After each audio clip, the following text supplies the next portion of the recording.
quadruped lumbar spine segmentation. The only goal here is to move the lower back with nothing else moving at the same time. So in a perfect world, we could all do this very easily and it wouldn't be much trouble.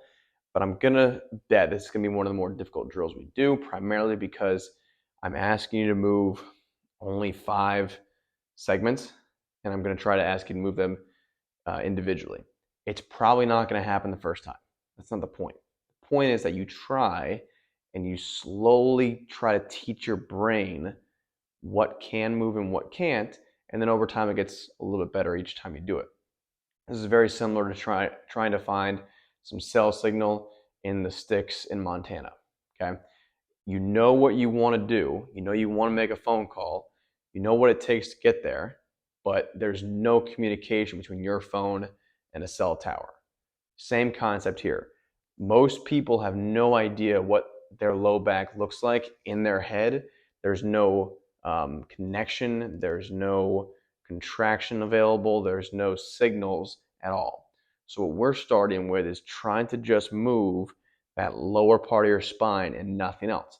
It's going to be frustrating. It's probably not going to look that great. It's probably not going to happen the way you want it to. But each and every rep is a small step in that right direction of, hey, this is what your low back is. This is your low back communicating with your brain. Trying to get some sort of pathway there to make sure it can move and has some sort of feedback. We'll talk about that later on. But from here, like I just demonstrated, as much as I can, I'm trying to just move my lower back in extension. And it's okay if like a few, kind of help out down here. But up top, I want almost no movement at all from my spine. So as much as I can, I hope I'm doing it well. I'm not trying to let my upper back move. I'm just trying to let my lower back do the work and get as far into extension and then as far into flexion as possible. You'll notice my pelvis can move. That's okay, especially the lower part here.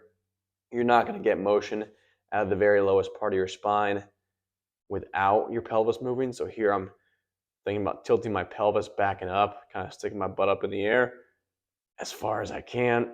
And then I'm trying to slowly squeeze the lower abs.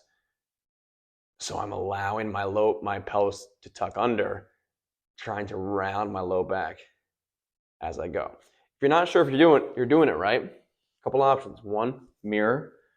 2, film it. So we're going to have one point filming all these and posting them, but we want to see exactly what's moving and what's not, and what you think is oftentimes not really happening. The mirror, I think, is the best option, or just a front-facing camera can also give you good information.